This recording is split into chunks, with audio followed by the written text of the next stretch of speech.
복음과 진리를 전하는 방송 KBS 그리스도 안에 감추어진 지혜와 지식을 얻는 솔로몬의 지혜.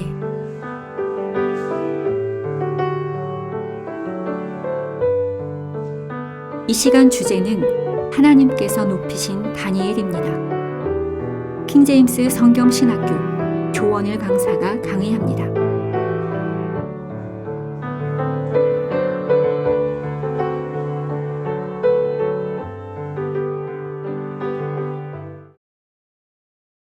하나님께서 높이신 다니엘입니다. 느부갓네살처럼 이 왕국을 보라 하고 자기를 높이는 사람이 아니라 하나님께서 다니엘을 높이셨다는 거. 그래서 이 부분을 저희 살펴보도록 하겠습니다. 다니엘은 꿈을 해석했습니다. 그리고 벨사살 왕 때에는 벽에 쓴 글귀를 해석을 했어요. 다시 말하면 해석의 왕입니다. 꿈을 해석하고 글도 해석합니다. 그래서 그 다니엘을 향해서 뭐라고 말하냐면 탁월한 영을 가졌다라고 해요. 근데 그 탁월한 영을 가졌다는 것 대신으로 이방인들이 보는 입장에서는 거룩한 신들의 영을 가졌다 이렇게 표현을 해요. 그래서 어제도 말씀드린 것처럼 욥과 나발에 대해서 서로 다른 평가를 내렸잖아요.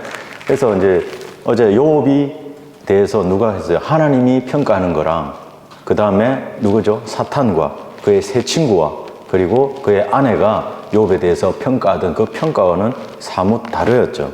마찬가지입니다. 지금 다니엘에 대해서도 뭐라고 말하냐면 하나님께서는 그를 높이셨고 큰 사랑을 받는 자라고 이렇게 이야기를 하지만 지금 다니엘을 잡아온 사람들, 그 이방 족속들에게는 뭐로 보이냐면 유다의 포로로 잡혀온 한 사람, 그렇게 포로인 주제에 그렇게 대단해? 라고 이야기를 하고 있어요. 그래서 어제 말씀드린 대로 그리스도인들도 우리는 선을 행했는데 그들은 악을 행한 자라고 그러고 우리는 그리스도의 향기를 내뿜지만 그들은 사망의 향기고 고통의 향기라고 그렇게 받아들이는 겁니다. 그 상식을 여러분들이 다니엘서에 똑같이 여러분 적용되고 있음을 한번 다시 살펴보시면 좋겠습니다.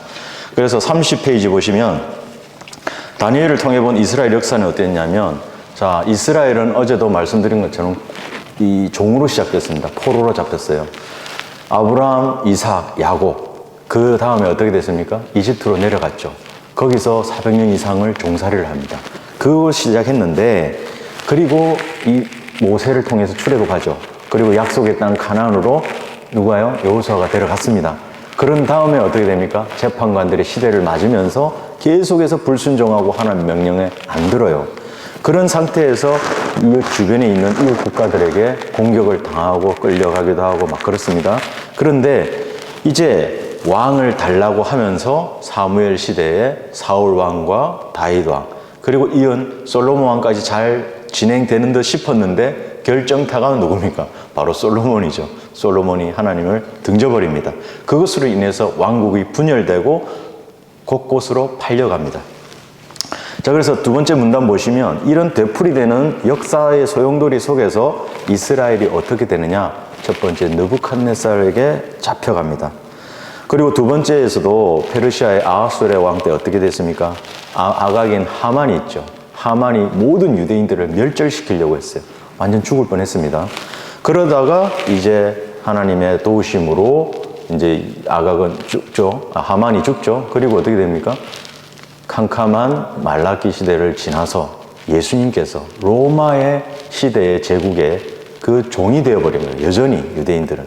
그 종으로 잡힌 유대인들을 유대인의 왕이신 메시아이신 예수 그리스도께서 와서서 풀어주시려고 오신 거예요. 그런데도 그들은 또 뭡니까? 예수님 못 박아버렸죠. 그리고도 정신 못 차리고 이 현대사까지 거쳐오면서 어떻게 됩니까? 그들이 그 피를 우리 자손에게 돌리소서 하는 바람에 히틀러에게 그렇게 말살되고 고난을 당하는 민족이 된 거예요. 지금도 그렇게 되지만 대환란 때 역시나 그들은 여전히 사탄에게 쫓겨다니는 종의 신세, 포로의 신세로 여전히 있게 될 것입니다. 그러나 하나님께서 대환란을 통과한 이스라엘로부터 그 역사의 굴레를 어떻게 해요? 영원히 끊어버립니다. 그리고 이방 민족들에게 빛을 비추고 그들을 다스리는 자로 이렇게 세우는 거예요. 그래서 신명기 15장 6절에서는 너희가 다스림을 당하지 않고 다스리는 자가 그 민족이 된다고 말씀을 했던 그것이 이제 나중에는 이루어진다는 거죠. 자, 다니엘에 관한 이제 성경적인 인물평을 한번 쫙 보시겠습니다.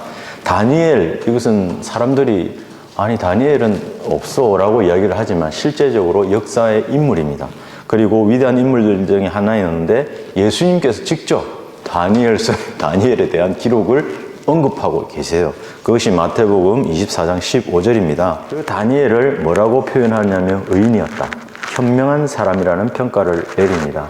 그런데 바울은 히브리서 11장에서 그 믿음의 장이잖아요.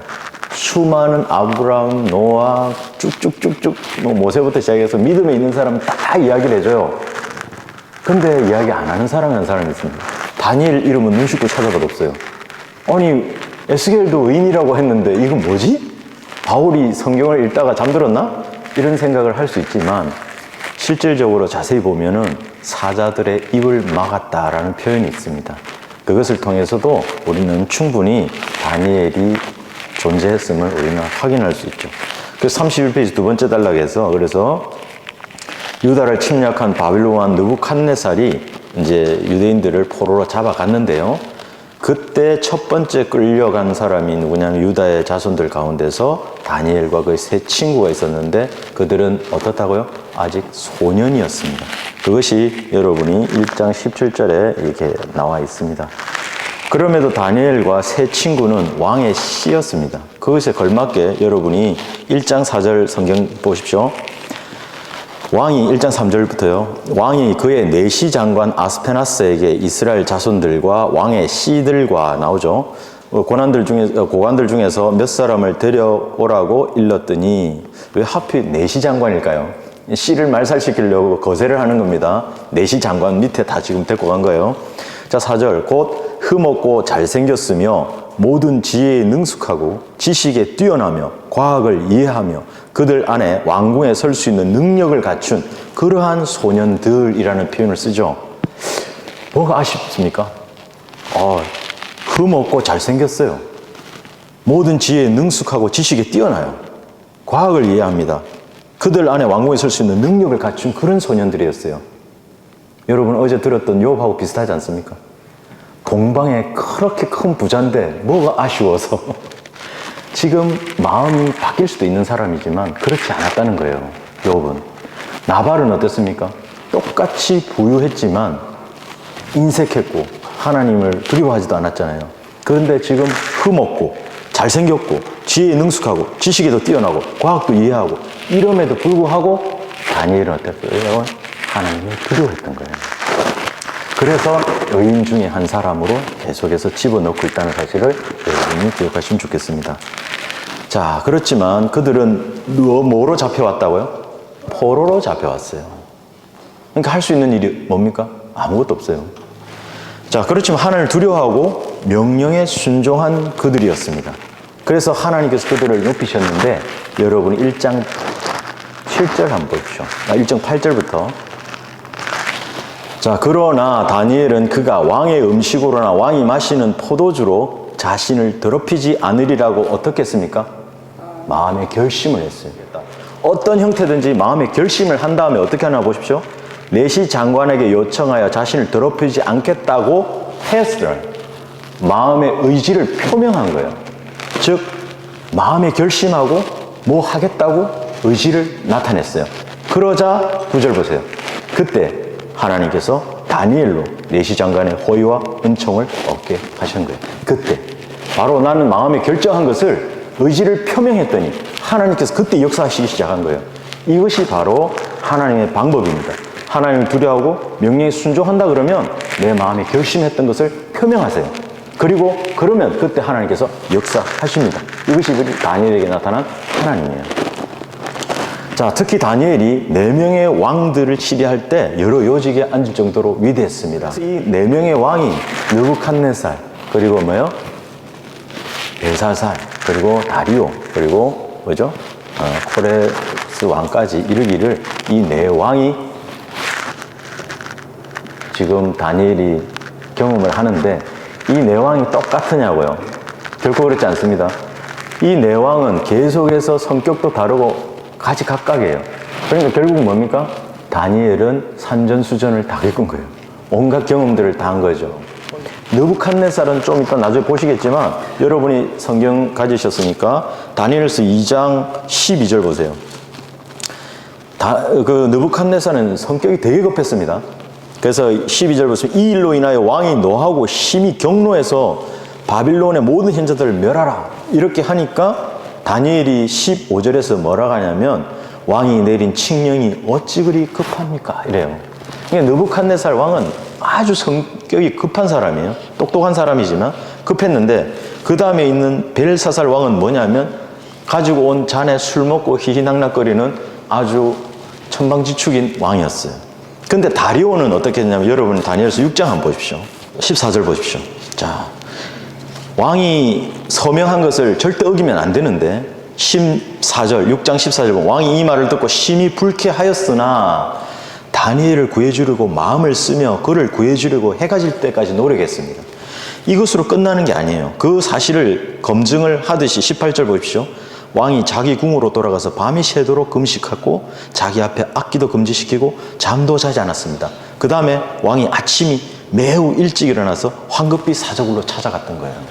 그리고 마지막 26장의 6절을 보시면 내가 한 칙령을 내려놓으니 하나님을 이렇게 높이고 있습니다. 그래서 이 다리오는 다니엘에 대해서 너무 잘 알았어요. 그리고 그가 섬기는 하나님을 두려워했고요. 그러니까 이 왕들이 각기 제각각인 거예요. 코레스는 어떻습니까? 하나님께서 들어 쓰신 사람이에요. 그러니까 이 왕들을 4명의 왕들을 모시면서 각양각색의 특징들을 다 경험한 거예요. 그 과정에서도 하나님께서는 계속 사람은 다르지만 섬기는 왕들은 달랐지만 그의 믿음은 변했다 안 변했다? 절대 변하지 않았다는 사실을 우리는 또 한번 살펴볼 수 있습니다. 이처럼 하나님께서 높이셨습니다. 타락한 이방인들의 눈에 비친 다니엘은 뭐라고요? 유다의 포로 가운데 한 사람에 불과했던 것입니다. 다니엘은 하나님은 나의 재판관이라고 하는 히브리의 이름이 뜻이 있습니다. 그러나 모든 일에 있어서 하나님께서 모든 걸 결정하시도록 먼저 엎드린 거예요. 엎드렸으니까 주님은 주인이 되는 거죠. 자, 다니엘처럼 하나님께 늘 기도하는 이 믿음의 습관이 없이는 갑작스럽게 자기에게 고난이 닥칠 때 어떻게 해요? 하나님께 엎드리는 것은 절대 불가능합니다. 그래서 32페이지 보시면 다니엘은 이방의 대적 앞에서 늘 그런 담대함을 보였기 때문에 다니엘서 6장에서 사자들의 입에서도 부해냄을 받습니다. 이렇듯 매 순간에 닥치는 시련이 그를 어떻게 해요? 점점 높은 위치로 올리죠. 어떤 형제님하고 교제를 했지만 여러분이 힘들고 고난 가운데 있을수록 여러분은 어떻게 해요? 점점 더 믿음의 산을 높은 산으로 올라가고 있는 거예요. 여러분은 주님을 향해서 그것이 점점 쌓아지고 있는 겁니다. 자, 메대왕 다리오의 때에도 세 총리 가운데 첫째가 됐죠. 그러한 다니엘의 신실하고 담대한 믿음에 대해서 성경은 뭐라고 말씀하십니까? 오, 위대한 다니엘아, 이렇게 이야기 안 했어요. 아주 간단하게 뭐라냐면 그가 그의 하나님을 믿었습니다. 하나님에 대한 평가는 길게 말 안 해요. 그가 날 믿었어. 그래서 하나님께서 욥에 대해서 뭐라고 했습니까? 너 그를 유의해봤어? 그는 참 그런 사람 없어 세상에. 딱 이렇게 말씀하고 끝내죠. 근데 다니엘에 대해서도 그랬어요. 그가 나를 믿은 거야. 사람들을 여러분이 결혼하면 부부지간에도 나 못 믿어? 나 못 믿어 이러지. 나를 믿었냐고. 그 엄청난 신뢰예요 이게. 그러니까 이 말 한마디에 모든 게 다 녹아 있는 거예요. 그가 그의 하나님을 믿었습니다. 짧게 기록하고 있지만 엄청난 영적인 교훈이 담겨 있습니다. 비록 어린 시절부터 포로가 된 다니엘이었지만 그의 믿음은 언제까지요? 아브라함처럼 백발의 노인이 될 때까지 이렇게 이어졌습니다. 여기도 머리가 희끗희끗 나신 분들이 많지 않습니까? 그죠? 저도 났지만. 자, 탁월한 영, 신실함, 모든 그의 능력은 오직 하나님을 어떻게 하는데요? 영화롭게 하는 데 쓰였죠. 나발은 그 많은 재산을 자기가 희희낙낙거리는 데 썼죠. 그러나 욥은 그렇지 않았습니다. 다니엘도 자기에게 주어진 흠없고 잘생겼고 과학도 이해하고 지식과 모든 것에 뛰어났지만 그 모든 것을 누구에게 썼다고? 하나님을 높이는 데 사용했다는 거예요. 그래서 여러분에게 주어진 영적 은사를 하나님 위해서 쓰라는 거예요.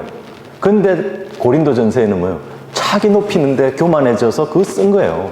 자, 그것을 여러분이 또 한번 받을 수 있겠죠? 자, 그래서 다니엘은 하나님으로부터 뭐예요? 큰 사랑을 받는 사람이라고 평가를 받고 있습니다. 자, 이제 포로가 된 그 유대인들 세 친구에게 말살 정책이 이제 내려집니다. 자, 느부갓네살 왕의 포로로 잡아온 이 유대 왕실의 소년들, 그 왕의 씨들이 칼데인이나 방식의 저저들고로 자연스레 자신들을 따르는 사람이 되기를 원했습니다. 어떻게 해요? 첫째, 내시 장관 아스파나스가 있었죠. 그 밑에 집어넣어서 씨를 없애버린 거예요.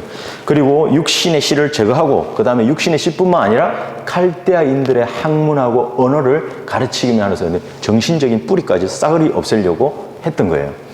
자, 그래야 뼛속까지 뭐예요? 칼데아인으로, 뼛속까지 바빌론의 종으로 갈 수 있도록 이렇게 만든 겁니다. 그래서 이 일이 히스기야에게 방문 온 바빌론 사자들이 있었죠. 그때 하나님의 성전을 다 열어줘 버려요. 다 보여줘 버린단 말이에요. 그때 이 이야기를 선지자 이사야가 예언한 대로 일어납니다. 보십시오. 보라, 그 날들이 오면 내 궁에 있는 모든 것과 내 조상들이 오늘까지 창고에 쌓아두었던 것이 바빌론으로 옮겨지리니 아무것도 남아있지 않으리라. 주가 말하나 또 내게서 나올 즉 내가 낳을 내 아들 중 며칠 그들이 잡아가서 바빌론 왕궁에 뭐로 만든다고요? 내시들이 되게 하리라. 그래서 내시 장관 아스파나스에게 집어넣고 칼데아인들의 학문과 언어를 가르치게 함으로써 정신적인 뿌리까지 싸그리 뽑아버리려고 하는 게 바로 마귀의 공격이었던 거죠. 유대인을 말살시키려는 것이죠. 자, 그뿐만 아니라 바빌론 왕이 유대인들의 정체성을 없애려고 그의 이름을 바빌론 이름식으로 개명을 해버립니다. 그리고 먹고 마시는 것까지 선택권이 없어요. 아까 그랬죠. 포로로 잡혀왔어요. 묶여있어요. 아무것도 할 수 없습니다. 그러니까 먹고 마시는 거 이거 먹어. 그리고 너 이름 바꿔. 그리고 학문, 언어 이거 배워. 할 수 있는 게 아무것도 없었어요. 그러나 지금부터 전개되는 그 내용은 그럼에도 우리가 마지노선이라는 게 있죠. 믿음의 마지노선. 내가 다른 거는 용납해도 이것만큼은 내가 용납할 수 없어. 라는 것이 지금 이제 나오기 시작합니다. 그래서 다니엘과 그의 세 친구들이 하나님을 두려워했기 때문에 하나님께서는 그 피할 길을 마련해 주시면서 지금 그 환란을 피해 나가는 과정을 보게 됩니다. 첫 번째로 영을 파괴시키는 바빌론 학문과 언어입니다. 여러분이 지금 영과 혼과 몸으로 이루어지는데 이 세 가지를 계속적으로 공격을 해요. 그래서 여러분이 이걸 들으면서 다니엘에게 했던 말이지만 우리에게 이 세상에 있는 모든 것들이 어떻게 나를 공격하는지를 같이 영적으로 비교하면서 보면 좋겠습니다. 자, 영을 파괴하는데 아까 읽어드린 대로 흠없고 잘생겼으며 하는 모든 소년들이 그들에게 마지막에 칼데아인들의 학문과 언어를 가르쳤죠.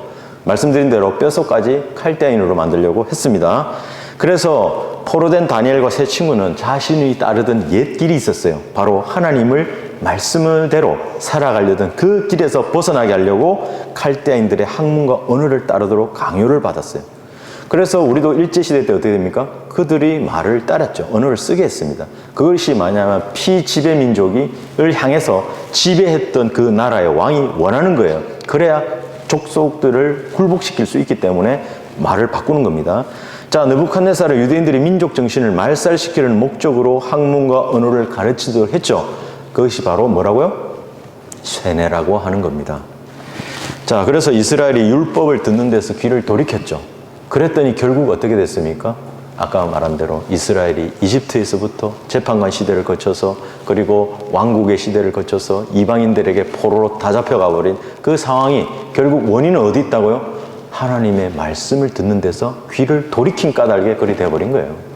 이것이 그 사람들의 역사가 아니라 무엇이든지 전에 기록된 것은 우리 교훈을 위해서 기록됐다고 말씀드렸잖아요.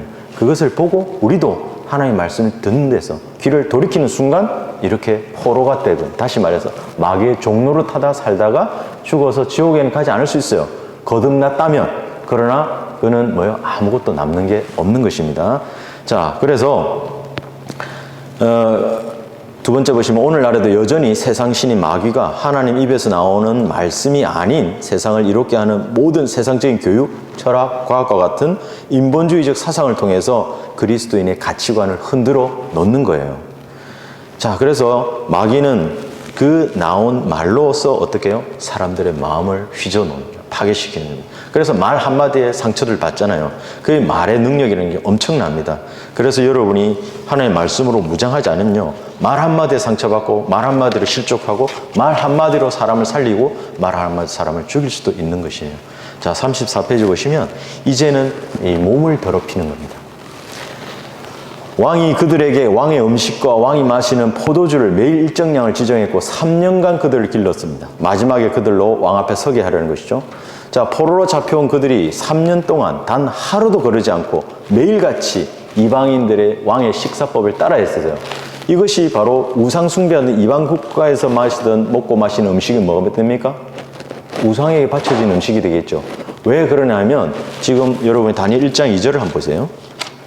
성경에 보시면 1장 2절, 주께서 여호다의 여호야킴 왕을 하나님의 집 기명 일부와 더불어 그의 손에 주셨더니 그가 그것을 어디로 가져왔냐니까요? 신할 땅 자기 신의 집으로 가져와서 그 기명들을 그의 신의 보물창고로 옮겼더라 돼 있죠. 그러면 이 사람은, 이 다니엘을 포로로 잡아왔던 느부갓네살은 한 신만 섬겼느냐? 그렇지 않습니다. 사드락, 메삭, 아벳느고, 이 이름에 뜻하는 이름들의 신들이 전부 느고신, 그 다음에 다 달라요. 그래서 그 신들이 있고 왕이 섬기는 그 신들이라는 표현이 나옵니다. 그리고 아까 뭐랬습니까? 거룩한 신들의 영이 네 안에 있다, 이렇게 이야기하죠. 이 사람들은 많은 신들을 섬기고 있었던 거예요. 자, 그렇기 때문에 당연히 그들에게 바친 재물이 있겠죠. 그것을 가지고 먹고 마셨던 거예요. 그렇기 때문에 다니엘은 믿음의 마지노선, 나 최소한 이것만큼은 안 되라고, 너 나 이름 바꾸는 거 내가 어쩔 수 없어, 그래. 그리고 칼데아 언어 학문 배우겠어. 그런데 이것만큼은 안 된다고.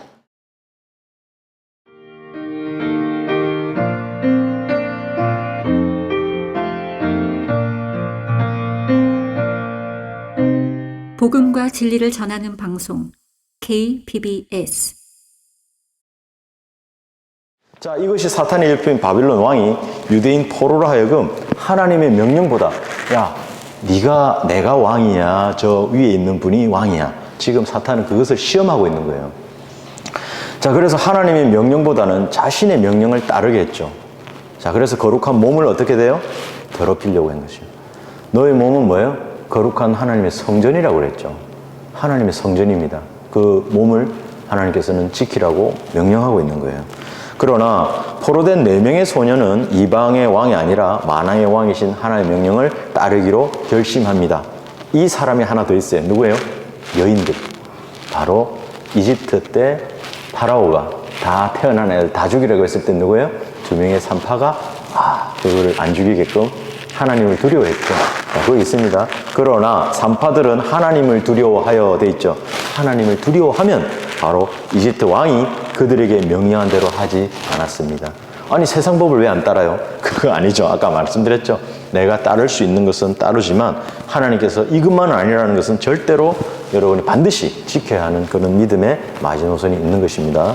세 번째로 이제 정체성, 이 혼, 지, 정, 의라고 하는 이 혼을 흔들어 버리려는 바빌론식 이름을 바꾼 것입니다.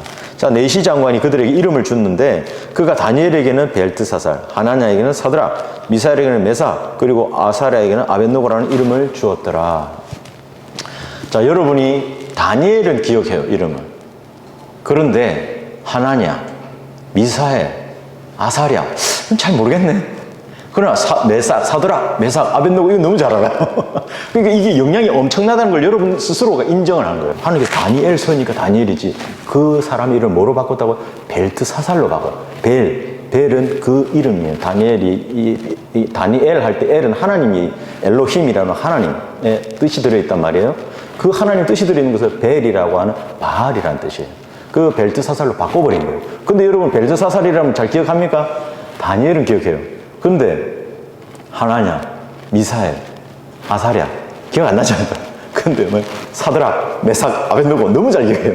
바로 그겁니다. 그 머릿속에 담겨있는, 여러분도 세상에서 은연중에 하던 그 말이 머릿속에 자연스럽게 나올 수 있는. 자, 35페이지 보시면 다니엘의 이름이 뜻은 하나님은 나의 재판관이시라 했죠. 근데 바빌론의 신 벨, 히브리어로는 바알입니다. 그 나라 말로는 벨이었고요. 자, 그의 생명을 보호한다는 의미에서 벨트사살로 계명을 했습니다.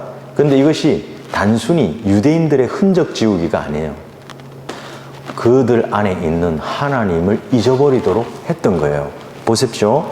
설명 보시면 그들 마음과 생각 속에 있는 하나님을 완전히 제거했던 하나님의 마귀의 술책인데, 보시면 하나냐 주님을 사랑을 받는 자, 그 다음 줄에 미사엘 하나님과 같은 분은 누구신가, 아사랴 그 다음 줄에 주님은 나의 도움이시라. 전부 하나님과 관련되어 있죠. 그런데 어떻게 바뀌는가 보십시오. 사드락 태양신이 비춘, 그 다음 줄에 끝에 메삭 비너스와 같은 사람 누구인가, 느고 아벤느고 느고의 종, 완전히 다 바꿔버렸죠. 그래서 그 이름 속에 담겨져 있는 하나님이라는 그런 바라보는 모든 것들을 아예 제거시켜버린 거예요. 그래서 그 이름의 뜻을 엄청나게, 사람을 이름은 하루에 몇 번 부릅니까? 어이 이렇게 하나요? 누구야 이렇게 부르죠. 하루에도 수없이 불러요. 그것이 아사랴, 미사엘, 하나냐, 다니엘 이러면서 하나님을 조금이라도 부르려고 하는데, 아벤느고, 사드락, 메삭 이렇게 하면 점점 잊어간다는 거죠. 그것을 말하고 있습니다. 자, 여러분 박스 보시면, 그래서 모든 이름 위에 있는 한 이름을 주셨어요. 수많은 사람들의 이름이 있죠. 성경에도 있습니다. 뭐래요? 왕들의 이름, 의인들의 이름, 그리고 죄인들의 이름까지 수없이 등장합니다. 그리고 우리가 본받아야 할 사람도 있고요. 어떤 사람은 우리에게 이렇게 해서는 안 되구나. 누가 있어요? 어제 말한 나발. 저런 인간은 안 돼야지. 느부갓네살, 저렇게 교만하면 안 되겠지. 그런 잠언의 형태로 교훈이 되는 나쁜 사람도 많이 등장한단 말이에요. 자, 유명한 설교자들, 복음 전도자들, 어디 존우스라든지 그런 많은 믿음의 로커 목사님까지, 이성 목사님까지 그런 많은 분들이 이름은 회자되고 있어요. 그러나 지금 우리 전 세계 인구가 80억이에요. 그 인구 가운데서 딱 한 이름이 있어요. 전 공통된 이름. 그 뭐예요? 그리스도인. 그리스도인. 여러분도 그리스도인. 저분도 그리스도인. 제주에서 와도 그리스도인. 저기 강원도에서 와도 그리스도인. 미국에서 와도 그리스도인. 모든 공통된 이름 바로 주셨습니다. 그런데 그 무수한 이름들 가운데 높이신 한 이름인데 바로 주 예수 그리스도예요. 그분이 바로 빌립보서 2장 9절에서 모든 이름 위에 한 이름을 딱 높이신 것입니다. 자, 그러나 그 누구도 이 이름 위에 자신을 높일 수가 없습니다. 그리고 주님 마지막 네 번째 줄에서 보면 주님께서 다시 오실 때 모든 무릎이 반드시 발 아래 꿇게 될 것이고, 바로 그리스도인은 어디에서요? 주님을 경배하려고 무릎을 꿇게 될 것이고, 거듭나지 않은 죄인들은 지옥에서 하나님의 심판에 대한 두려움으로 나중에 백보자에서 무릎을 꿇게 되겠죠. 이제 이 모든 부분이 나중에 일어납니다. 자, 그리고 이제 하나님의 이제 분명하고 확실한 능력을 체험하게 되는 것이죠. 보시면 포로된 삶 가운데서 36페이지입니다. 견디기 어렵습니다. 그죠? 포로된 것 자체가 견디기 어려운데 거기에다가 설상가상으로 3번의 불같은 시련, 그냥 뜨거워가 아닙니다. 이건 목숨이 왔다 갔다 하는 상황이에요. 그래서 어제 바울도 그랬어요. 삶의 절망에까지 이르는 정도, 이 생명을 위협하는 정도까지 이 어린 소년들에게 닥친 거예요. 그러나 그러한 시련 가운데서 나타난 하나님의 손길을 통해서 그는 피할 길이 마련됩니다. 동시에 하나님의 지혜와 능력이 그들을 통해서 드러납니다. 이 하나님의 지혜와 능력이 누구죠? 그리스도는, 고린도전서 1장에 있죠. 그리스도는 하나님의 지혜고 하나님의 능력인이라고 딱 말씀하고 있습니다. 자, 그 그리스도 안에서 나타난 하나님의 지혜와 능력도 그래서 마찬가지죠. 그래서 우리는 이 안에 보물을 가지고 있잖아요. 그 빛을 드러내고 그리스도의 향기를 드러내면 그들이 분명히 하나님의 능력과 지혜를 알게 된다는 것입니다. 그래서 거짓되이 비난하는 것을 어때요? 부끄럽게 만드시는 거예요. 자, 이제 그 분명하고 확실한 하나님의 능력이 어떻게 드러났는지를 3가지 경우로 살펴보도록 하겠습니다. 첫 번째가 바로 꿈을 해석한 다니엘이었어요. 위대하신 하나님께서 이후에 있을 일을 왕께 알게 하신 것이니 그 꿈은 어떻다고요? 분명하고 그 해석은 어떻게? 확실하다. 99% 정도 되지 않을까? 어떤 분이 그랬죠. 구원 받으셨습니까? 목사님 구원 받으셨습니까? 확실 안 한다 이러니까 몇 % 정도 확실하신데요? 그렇게 물었다고 그러잖아요. 그러니까 이것은 그런 게 아닙니다. 그 꿈은 분명합니다. 그리고 확실해요. 100%, 120%그 정도로 확실한 하나님 능력이 그렇다는 거죠. 자, 느부갓네살은 자신이 꾼 꿈으로 인해서 번민합니다. 잠을 이루지를 못해요. 그래서 바빌론의 마술사들, 점성가들, 요술사들, 그리고 칼데아인을 불러서 그 문제를 해결하려고 했습니다. 자, 이것이 바로 거듭나지 못한 사람들의 문제 해결 방법이에요. 야, 다 모여봐. 이거 어떻게 해야 되지? 이렇게 했던 거예요. 그러나 칼데아인들은 땅 위에는 그 일을 알려줄 사람이 없다고 이야기합니다. 자, 여러분이 다니엘서 1장 끝에 보시면 2장을 보십시오. 2장을 보시면 4절입니다. 칼데아인들이 왕에게 시리아 말로 뭐라고 하냐면 오 왕이여 영원히 사소서 당신의 종들에게 그 꿈을 말씀하소서 그리하면 우리가 그 해석을 알려주겠습니다 라고 했어요. 그러나 칼데아인들이 왕이 대답하기를 10절을 보십시오. 땅 위에는 왕의 그 일을 알려줄 사람이 있다고 없다고요? 없다고 했죠. 그러니까 12절에서 화가 제대로 난 겁니다. 그러나 그들을 모두를 멸하라는 칙령까지 선포될 때 다니엘이 왕의 경호대장에 뭐라고 하냐면 2장 15절입니다. 그가 왕의 경호대장 아레옥에게 대답하여 말하기를 왕이 내린 칙령이 어찌 급하나이까 라고 말씀하면서 16절에서 다니엘이 왕에게 뭐라고 구하죠? 자기에게 시간을 주면 알려주겠다고. 어떤 시간요? 도망갈 시간? 기도할 시간이에요. 네. 야, 지금, 우리 죽게 생겨 빨리 도망가야 돼. 시간 벌어야 돼. 이거 아니잖아요. 지금 기도할 시간을 구한 거예요. 그리고 하나님께 이 문제에 대해서 어떻게 해요? 18절입니다. 이 비밀에 관하여, 비밀이죠. 안 알려진 거기 때문에. 그만 알고 있는 거예요. 머릿속에서 일어나는 생각이니까 몰라요. 하늘에 하나님께 자비를 바랐다. 그래서 결국 밤의 환상을 통해서 37페이지 보시면 다니엘에게 비밀이 알려졌고 그러한 지혜와 능력이 세상 통치자 될 것이 아니라 유다의 포로한 사람으로 통해서 드러나게 한 것이에요. 그래서 하나님께서 부르신 사람들 가운데서는 부유한 자가 없죠. 하나님께서 부르신 사람들 가운데 지혜로운 자가 많지 않은 거예요. 하나님께서 부르신 사람 가운데서 권세 많은 자가 없어요, 많이. 그래서 지금 다니엘을 통해서 뭐래요? 유다의 포로로 잡혀온 그 삐질삐질한 사람 한 사람을 하나님께서 들어 쓰신 거예요. 자, 그 꿈은 하나님께서 결코 멸망하지 않은 한 왕국을 세울 것에 대해서 느부갓네살을 통해서 계시를 합니다. 이렇듯 하나님의 지혜 그리고 하나님의 능력을 통해서 행하시는 그 일이 느부갓네살의 꾼 꿈에 대해서 그 꿈은 이러이러하고 그 해석은 이러이러하다고 분명하고 확실하게 하나님께서 해결을 해놓으신 거예요. 그 일을 통해서 다니엘은 왕의 문 앞에 앉게 되고 세 친구들도 다스리는 위치까지 높이 올리신 겁니다. 두 번째로 보시면 이제 용광로에 던져진 다니엘의 세 친구. 자, 불이 그 사람 몸에 힘을 쓰지 못했습니다. 첫째입니다. 불이 어떻다고요? 힘을 못 썼어요.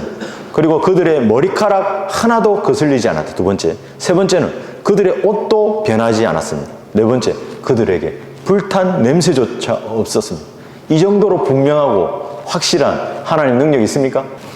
자, 느부갓네살은 자신이 세운 금상에 경배하지 않은 자는 누구든지 불타는 용광로에 던졌죠. 그리고 이것을 그렇게 하겠다고 만천하에도 공표한 거예요. 이때 다니엘의 세 친구는 그 형상에 경배하지 않았어요. 근데 그것을 지켜본 대신들이 어떻게 했냐? 왕에 고소해버립니다. 그래서 용광로에 던져지죠. 그리고 하나님이 어떤 분이신지를 여러분이 너무나 잘 아시는 그 구절이죠. 자, 3장에 여러분이 보시면 뭐라고 되어 있습니까? 3장 16절에서 3장 15절 마지막 보십시오.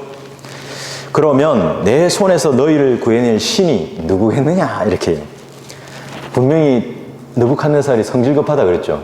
그리고 하나님을 제대로 알지는 않아요. 아까 분명히 꿈을 해석할 때 이런 다니엘과 같이 이 신이 누구겠냐, 얼마 지나지 않아서 내 손에서 너희를 구해낼 신이 누구겠느냐 딱 그래요. 그리고 17절에서 말을 합니다. 만일 그렇게 된다고 해도 당신이 나를 용광로에 던진다고 해도 우리가 섬기는 우리의 하나님께서는 그 불타는 뜨거운 용광로에서 우리를 구해내실 겁니다. 그리고 18절에서 그러나 만일 그렇게 되지 아니한다 할지라도 그렇지 않습니다. 우리는 금상에 경배하지 않을 겁니다. 그러고 뭡니까? 마지막 절에서 뭐라고 말씀하죠? 왕께서는 아소서. 누가 우리를 구해낼 신인지 알란 말이에요. 자, 그렇게 해서 이 풀어주신 하나님을 여러분은 아시라고 말하고 있습니다. 그들은 그들에게 닥친 시련의 결과와 전혀 상관없이 자신이 섬기던 하나님을 온전히 의탁했습니다. 그렇기 때문에 밑줄에서 네 번째 줄에 그런 그들에게 하나님께서는 완전한 화평 가운데서 그들을 지키셨죠. 그리고 어떻게 해요? 불같은 시련 속에서 오히려 자유롭게 했습니다. 그들이 묶였던 그 온전히 묶였던 끈이 풀린 거예요. 그래서 뭡니까? 진리가 너희를 자유롭게 하리라고 했죠. 비록 유다의 포로가 되어 왔고, 포로를 지금 어떻게 했습니까? 포로 되어 와서 지금 묶여있는 그 처지인 그 사람들을 다시 묶어서 용광로에 던지는 거잖아요. 그런데 하나님께서 그 하나님의 아들이신 예수 그리스도 그 천사를 통해서 풀어버린 거예요. 그리고 건지신 거죠. 그래서 주님은 우리를 늘 자유롭게 합니다. 자, 밑에서 두 번째 줄 보시면 더욱이 용광로의 불길로부터 머리카락 하나도 거슬리지 않게 하신 것이 뭐예요? 분명하고 확실한 하나님의 능력입니다. 여러분은 하나님의 능력을 의심하십니까? 결코 그렇지 않아야 됩니다. 이것이 바로 꿈을 그 사람의 속에 있는 것을 어떻게 하죠? 하나님께서 완전히 해석해주고 분명하게 깔끔하게 처리했죠. 마찬가지입니다. 마지막 사자굴에서 오늘 다니엘 보십시오. 자, 다니엘에서 굴에서 끌어올렸더니 그에게 아무런 상처가 보였다 안 보였다? 야, 그래도 끌켰네. 사자가 이렇게 하다가 잠깐 끌었네. 이게 아니에요. 뭐라고 되어 있다고요? 그에게 아무런 상처가 보이지 않았습니다. 지금 여러분이 다니엘서 1장부터 6장까지 아침에 읽으셨잖아요. 그 읽은 가운데 여러분이 자기가 마음에 결심하고 이렇게 의지를 표명한 그때 하나님께 역사하신 것을 여러분이 이해하셨습니까? 그리고 지금 다니엘이 이렇게 새 친구들과 다니엘을 통해서 하나님께서 꿈을 해석하는 그것도 분명하고 확실하게 하셨고, 그리고 불이 그들을 이렇게 했지만 하나도 태우지 않았던 그 확실함, 그리고 아무런 상처도 없었던 그 다니엘을 보호하신 이 모든 것이 바로 하나님의 능력이고 지혜인 겁니다. 그것이 바로 그때만 있었고 지금은 없나요? 있습니다. 하나님께서 분명히 우리와 함께 하신다는 것을 배워야 되죠. 자, 다리오가 통치하던 때 다니엘은 3명의 총리들 가운데 첫째였습니다. 그에게는 탁월한 영이 있었죠. 너무 신실해서 메디아의 고관들과 총리들이 고소할 만한 구실을 찾지 못했어요. 그래서 여러분 참조구절 보시면 사무엘상 29장 3절과 누가복음 23장 14절에서 누구를 말하냐면 바로 다윗과 예수 그리스도에 관한 이야기를 하는 거예요. 아키스 왕, 필리스타인의 아키스 왕이 뭐라고 하냐면 나는 그에게서 아무런 잘못을 찾을 수가 없다고. 그리고 예수님께서는 빌라도에 갔을 때 어떻게 해요? 나는 그에게서 아무런 잘못을 찾을 수가 없었다. 다니엘, 지금 이 다리오 왕한테 나 아무것도 잘못을 찾을 수가 없었다. 여러분에게 주변에 있는 사람들이 저 나쁜 놈이라고 비난하더 아무리 도 잘못을 찾을 수가 없다고. 너무 신실해서 아무런 잘못을 찾을 수가 없었다. 바울도요, 아무런 잘못이 없었죠. 그렇지만 매맞고 했습니다. 그것이 바로 뭐예요? 의인이 당하는 고난이에요. 그것을 우리가 계속 배우고 있는 겁니다. 우리에게 이상한 시련이 왔어요. 불같은 시련. 나는 그렇게 당할 이유가 없죠. 그런데 왜 내가 사자굴에 들어가야 돼? 나 뭐 잘못했다고. 그런데 여기서 기도하게끔 한 것이 바로 덫을 꾸미는 거예요. 그들의 눈에는 하나님께서 높이고 있지만 너는 유다에서 잡힌 포로밖에 안 돼.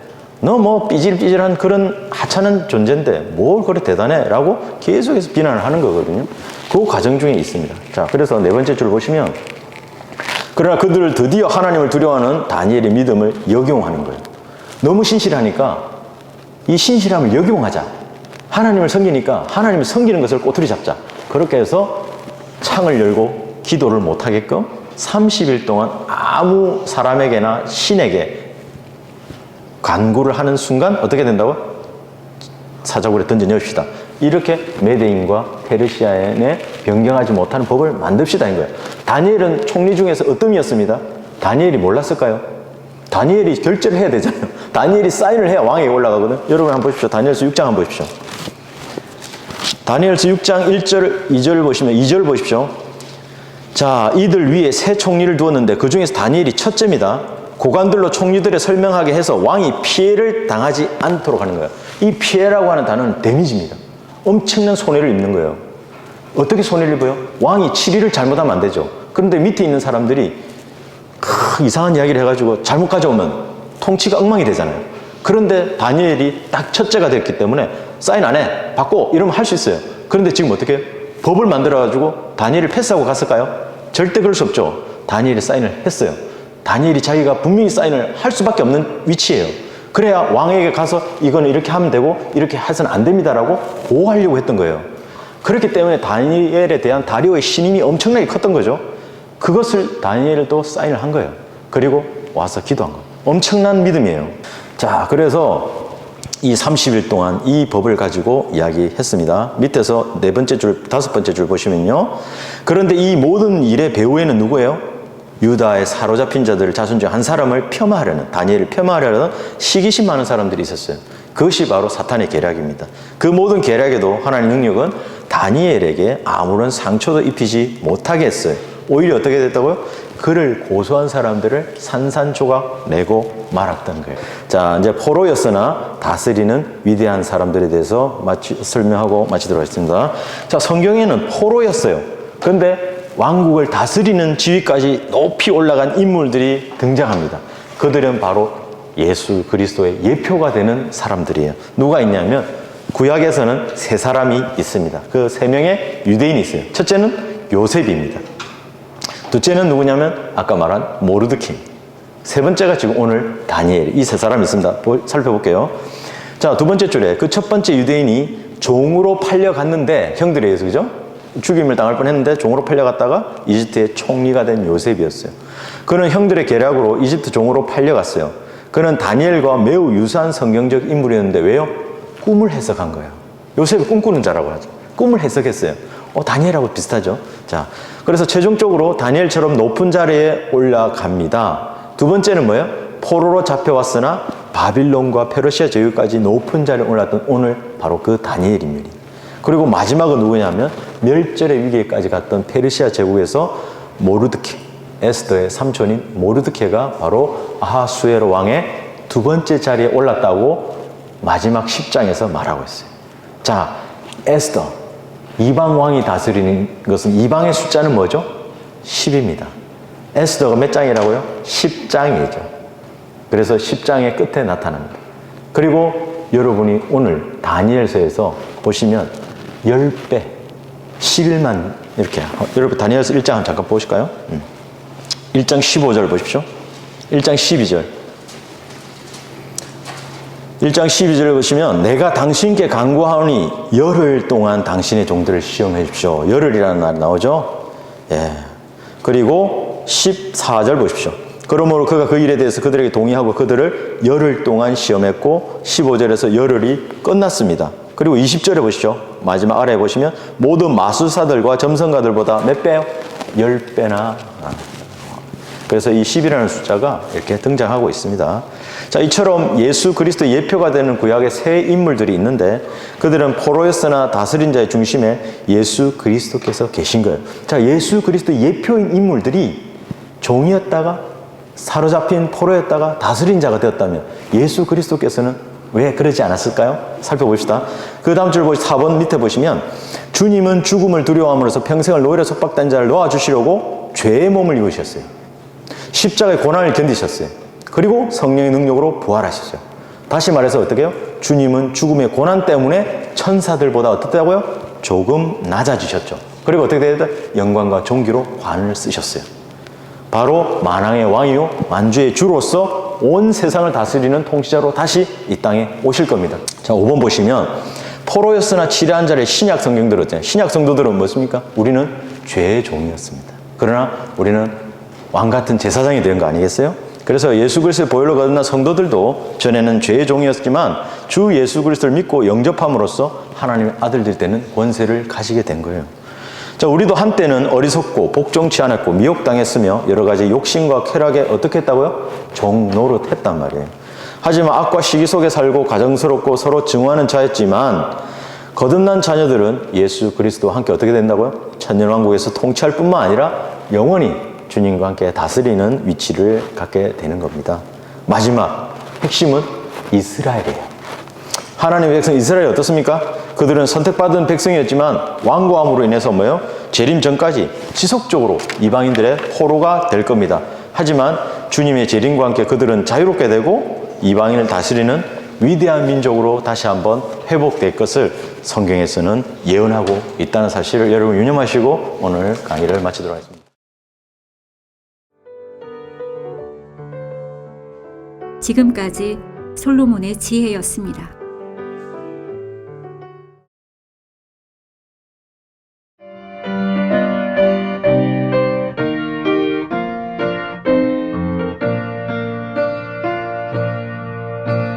복음과 진리를 전하는 방송 KBS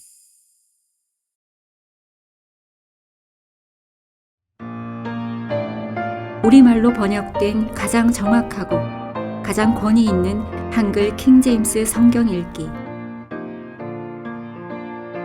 창세기 18장에서 20장입니다. 창세기 18장. 주께서 마므레 평지에서 그에게 나타나셨더라. 그가 그날 더울 때에 장막문에 앉았다가 눈을 들어 보았더니 보라, 세 사람이 자기 곁에 서 있더라.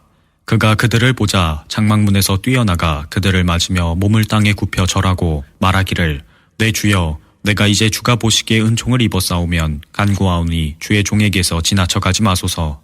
내가 간구하오니 물을 조금 가져오게 하여 당신들의 발을 씻으시고 나무 아래서 쉬소서. 내가 빵을 조금 가져오리니 당신들의 마음을 위로하신 후에 길을 계속하소서. 이는 당신들께서 당신들의 종에게 오셨음이니이다 하니 그들이 말하기를, 내가 말한 대로 그리하라 하더라. 아브라함이 급히 장막으로 들어가 사라에게 가서 말하기를, 고운 가루 3대를 속히 가져다가 반죽을 하여 화덕 위에다 과자를 구우라 하고, 아브라함은 솥대에게로 달려가서 부드럽고 좋은 송아지 1마리를 가져와 청년에게 주니 그가 그것을 급히 요리하더라. 아브라함이 버터와 우유와 그 사람이 요리한 송아지를 가져다가 그들 앞에 차려놓고 나무 아래서 그들 곁에 서니 그들이 먹으니라. 그들이 아브라함에게 말하기를, 내 아내 사라는 어디 있느냐 하니 그가 말하기를, 보소서 장막 안에 있나이다 하더라. 그가 말씀하시기를, 내가 생명의 때를 따라 분명히 내게로 돌아오리니 보라, 내 아내 사라가 아들을 가질 것이니라 하시니 사라가 그의 뒤에 있는 장막문에서 그 말을 들었더라. 아브라함과 사라가 나이를 많이 먹어 늙었고 사라에게는 여인들의 관례도 끝났으므로 사라가 속으로 웃으며 말하기를, 내가 노쇠하였고 나의 주도 늙었으니 내게 어찌 즐거움이 있으리요 하더라. 주께서 아브라함에게 말씀하시기를, 어찌하여 사라가 웃으며 말하기를, 늙은 내가 확실히 아이를 낳을 수 있겠는가 하느냐. 주께 너무 어려워서 못할 일이 있겠느냐.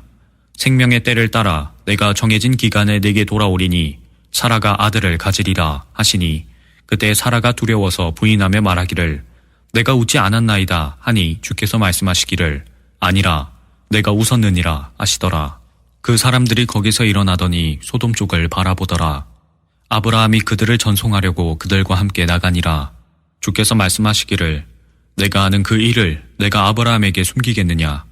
아브라함은 분명히 위대하고 막강한 민족이 될 것이며 땅의 모든 민족들이 그의 안에서 복을 받을 것이 아니냐. 내가 그를 아나니 그가 자기 자식들과 자기 뒤에 올 자기 집안 식구들에게 명하겠고 그들은 주의 도를 지켜 정의와 공의를 행하리니 이는 주가 아브라함에 대해 말했던 바를 그에게 가져오려 함이라 하시니라. 또 주께서 말씀하시기를, 소돔과 고모라의 부르짖음이 크고 그들의 죄가 매우 중하므로 내가 이제 내려가서 그들이 행한 모든 것이 과연 내게 이른 그 부르짖음대로인지 아닌지를 내가 알아보리라 하시더라. 그 사람들이 거기서 돌아서서 소돔으로 향하여 가고 아브라함은 주 앞에 그대로 서 있더라. 아브라함이 가까이 다가가서 말씀드리기를, 주께서 악인들과 함께 의인들도 멸하려 하시나이까. 혹시 그 성읍 안에 50명의 의인이 있다면 주께서는 그곳을 멸하시고 거기에 있는 50명의 의인들을 위하여 남겨두지 않으려 하시나이까. 이런 방식을 따라 의인을 악인과 함께 죽이는 것을 주께서 멀리하시며 의인을 악인과 같이 여기는 것도 주께서 멀리하옵소서. 온 땅의 심판자께서 의를 행치 않으시려나이까 하니 주께서 말씀하시기를, 만일 내가 소돔 성읍 안에서 50명의 의인을 찾는다면 그들을 위하여 모든 곳을 남겨두리라 하시더라. 아브라함이 대답하여 말씀드리기를, 보소서, 이제 티끌과 재 같은 내가 주께 감히 말씀드리나이다. 혹시 50명의 의인 중에서 5명이 부족하다면 그 부족한 5명으로 인하여 모든 성읍을 멸하시리이까 하니 주께서 말씀하시기를, 만일 내가 거기서 45명을 찾으면 그곳을 멸하지 아니하리라 하시니라. 그가 다시 주께 고하여 말씀드리기를, 혹시 거기서 40명을 찾으시면 어찌하시려나이까 하니 주께서 말씀하시기를 40명을 위하여 내가 멸하지 아니하리라 하시니라. 아브라함이 말씀드리기를 오 주께서는 노하지 마소서 내가 말씀드리리이다. 혹시 30명을 찾으시면 어찌하시려나이까 하니 주께서 말씀하시기를 내가 만일 거기서 30명을 찾으면 멸하지 아니하리라 하시니라. 그가 말씀드리기를 보소서 이제 내가 감히 주께 말씀드리나이다. 혹시 거기서 20명을 찾으시면 어찌하시려나이까 하니 주께서 말씀하시기를 20명을 위하여 내가 멸하지 아니하리라 하시더라. 그가 말씀드리기를 오 주께서는 노하지 마소서 내가 한 번만 더 말씀드리리이다. 혹시 거기서 10명을 찾으시면 어찌하시려나이까 하니 주께서 말씀하시기를 내가 10명을 위하여 멸하지 아니하리라 하시더라. 주께서 아브라함과 말씀을 마치시자 곧 자기 길을 가시고 아브라함도 자기 처소로 돌아갔더라. 창세기 19장. 저녁 때 두 천사가 소돔에 오니 롯이 소돔 성문에 앉아있더라. 롯이 그들을 보고 일어나 맞이하고 그가 얼굴을 땅에 대고 절하며 말하기를 보소서 내 주들이여 간구하오니 종의 집으로 돌이켜 하룻밤을 묵고 발을 씻고 일찍 일어나 길을 떠나소서 하니 그들이 말하기를 아니라 우리는 거리에서 밤을 지내리라 하더라. 롯이 강권하니 그들이 그에게로 돌이켜서 그의 집으로 들어가고 롯이 그들을 위하여 잔치를 베풀고 누룩 없는 빵을 구우니 그들이 먹으니라. 그러나 그들이 눕기 전에 그 성읍의 사람들 곧 소돔의 남자들이 늙고 젊고 간에 그 집을 애워쌌으니 사방에서 온 모든 사람들이더라. 그들이 롯을 불러 말하기를 오늘 밤 내게 온 사람들이 어디 있느냐 그들을 우리에게로 데려오라. 우리가 그들을 알고자 함이라 하니 롯이 문 밖에 있는 그들에게로 나가 뒤로 문을 닫고 말하기를 부탁하노니 형제들아 그처럼 악하게 행하지 말라. 보라 내게 남자를 알지 못하는 두 딸이 있도다.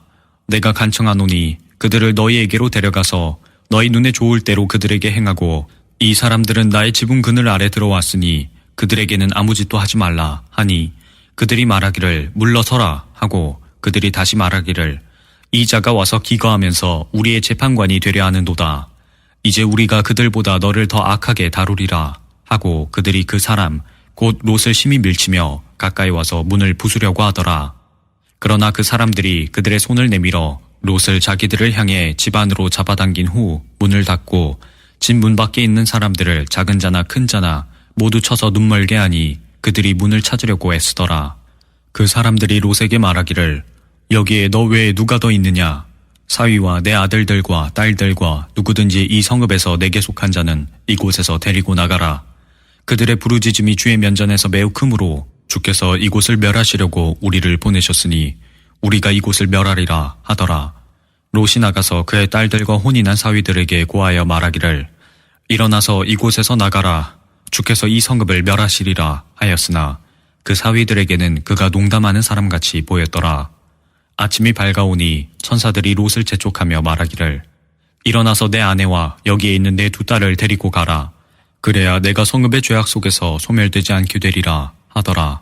롯이 머뭇거리고 있을 때 그 사람들이 그의 손과 그의 아내의 손과 그의 두 딸의 손을 잡았고 주께서 그에게 자비를 베푸시어 그를 인도하여 성읍 밖에 두시니라. 그 사람들이 그들을 밖으로 이끌어낸 후 주께서 말씀하시기를 내 목숨을 위하여 도피하라. 내 뒤를 돌아보거나 어떤 평지에도 머무르지 말고 산으로 도피하라. 그래야 소멸되지 않으리라 하므로 롯이 그들에게 말하기를 오 내 주여 그리 마소서. 보소서 이제 주의 종이 주의 목전에서 은혜를 얻었으며 또 주께서 큰 자비를 내게 베푸사 내 생명을 구하심으로 자비를 내게 보여주셨사오나 내가 산으로 도피할 수 없나이다. 혹 어떤 재앙이 나를 붙들면 내가 죽을까 함이니이다. 보소서 이제 이 성읍은 도주하기 가깝고 작은 성읍이니 오 나로 그곳에 도피하게 하소서. 이는 작은 성읍이 아니니이까 그러면 내 혼이 살리이다 하니 주께서 그에게 말씀하시기를 보라 내가 이 일에 관하여도 너를 받아들였으니 내가 말한 이 성읍을 무너뜨리지 않으리라. 서둘러서 그곳으로 도피하라. 내가 그곳에 도착하기 전에는 내가 아무 일도 할 수 없노라 하시더라. 그러므로 그 성읍의 이름을 소알이라 불렀더라. 롯이 소알에 들어갈 때 해가 땅 위에 솟았더라. 그때 주께서 하늘에서 주께로부터 소돔과 고모라 위에 유황과 불을 비처럼 내리셨고 그 성읍들과 모든 평지와 성읍들의 모든 거민들과 땅에 자라는 것들을 뒤엎으셨더라. 그러나 롯의 아내는 그의 뒤에서 뒤를 돌아보았더니 소금 기둥이 되었더라. 아브라함이 아침에 일찍 일어나 자기가 주 앞에 섰던 곳에서 소돔과 고모라와 평지의 모든 땅을 향하여 바라보았더니 보라, 그 지역의 연기가 마치 용광로에서 나는 연기처럼 올라가더라. 하나님께서 평지의 성읍들을 멸하실 때에 하나님께서 아브라함을 기억하시고 롯이 거하는 성읍들을 무너뜨리실 때 무너뜨리는 와중에서 롯을 내보내셨더라. 롯이 소알에서 나와 그의 두 딸과 더불어 산에서 거하였는데 이는 그가 소알에서 거하는 것을 두려워했기 때문이라. 롯이 그의 두 딸과 굴 속에서 거하니라. 큰 딸이 작은 딸에게 말하기를 우리 아버지는 늙으셨고 이 땅에는 온 세상의 방식에 따라 우리에게 올 남자가 없으니 오라, 우리가 우리 아버지에게 포도주를 마시게 하여 우리가 아버지와 동침하고 우리가 우리 아버지의 씨를 보존하자 하며 그날 밤 그들이 그들의 아비에게 포도주를 마시게 하고 큰 딸이 들어가서 자기 아비와 동침하였으나 그는 그녀가 눕고 그녀가 일어나는 것을 알지 못하였더라. 그 다음 날 큰 딸이 작은 딸에게 말하기를 보라, 어젯밤에는 내가 내 아버지와 동침하였으니 오늘 밤에도 아버지가 포도주를 마시게 하여 내가 들어가서 아버지와 동침하라. 이는 우리가 아버지의 씨를 보존하기 위함이라 하니 그들이 그날 밤도 그들의 아비로 포도주를 마시게 하고 작은 딸이 일어나 그와 동침하였으나 그는 그녀가 눕고 그녀가 일어나는 것을 알지 못하였더라. 그리하여 롯의 두 딸이 아비로 인하여 아이를 가졌으니 첫 딸이 아들을 낳아서 그의 이름을 모압이라 불렀더라. 그가 모압인의 조상이요 오늘까지 이르니라. 작은 딸도 아들을 낳아 그의 이름을 베남미라 불렀으니 그가 암몬 자손의 조상이요 오늘까지 이르니라. 창세기 20장. 아브라함이 그곳에서부터 남쪽 지역으로 이동하여 카데스와 술 사이에 거하였고 그랄에서는 잠시 머물렀더라. 아브라함이 그의 아내 사라에 대해 말할 때 그녀는 내 누이라 하였으므로 그랄 왕 아비멜렉이 보내서 사라를 데려가니라. 그러나 그 밤에 하나님께서 꿈에 아비멜렉에게 오셔서 그에게 말씀하시기를 보라, 내가 데려간 여인으로 인하여 내가 죽은 사람이 되리니 이는 그녀가 다른 사람의 아내임이라 하시더라. 그러나 아비멜렉이 그녀에게 가까이 하지 않았으므로 그가 아뢰기를 주여, 주께서는 의로운 민족도 죽이시려나이까? 그가 그녀는 나의 누이라고 나에게 말하지 않았나이까? 그녀 자신도 말하기를 그는 나의 오라비라 하였나이다. 나는 마음의 온전함과 내 손의 무죄함으로 이렇게 하였나이다 하더라. 또 하나님께서 꿈에 그에게 말씀하시기를 정녕 나는 내가 내 마음의 온전함 속에서 이 일을 행한 줄 알았으므로 나도 너를 막아 내게 죄를 짓지 않게 하였나니 내가 너로 그녀에게 접촉하는 것을 허락하지 아니하였느니라. 그러므로 이제 그 사람에게 그의 아내를 돌려주라. 그는 선지자니 그가 너를 위하여 기도하여 내가 살 것이라. 그러나 내가 그녀를 돌려주지 않는다면 너는 알지니 내가 분명히 죽을 것이며 너와 내게 속한 모든 자들이 죽으리라 하시더라. 그러므로 아비멜렉이 아침에 일찍 일어나서 그의 모든 신하들을 불러놓고 그들의 귀에다 이 모든 일들을 말하니 그 사람들이 몹시 두려워하더라. 그때 아비멜렉이 아브라함을 불러서 그에게 말하기를 내가 우리에게 행한 짓이 무슨 짓이냐? 내가 내게 무슨 죄를 지었기에 내가 나와 내 왕국에 큰 죄를 가져왔느냐? 내가 해서는 안 되는 일을 내게 행하였도다 하고 또 아비멜렉이 아브라함에게 말하기를 내가 무엇을 보고 내가 이 일을 행하였더냐 하니 아브라함이 말하기를 참으로 이곳에는 하나님을 두려워함이 없기에 내 아내로 인하여 그들이 나를 죽일 것이라고 생각했음이라. 또 그녀는 실로 내 누이라. 그녀는 내 어머니의 딸은 아니지만 내 아버지의 딸로서 내 아내가 되었도다. 하나님께서 나로 내 아버지 집을 떠나 유랑하게 하셨을 때 내가 그녀에게 말하기를 이것이 당신이 나에게 보여줄 친절이라. 우리가 가는 곳 어느 곳에서나 나에 대해 그는 나의 오라비라고 말하라 하였노라 하더라. 아비멜렉이 양과 소와 남종들과 여종들을 취하여 아브라함에게 주었고 그의 아내 사라도 그에게 돌려주며 아비멜렉이 말하기를 보라, 내 땅이 내 앞에 있으니 내가 좋아하는 곳에서 거하라 하고 사라에게 말하기를 보라, 내가 내 오라비에게 은 1000개를 주었노라.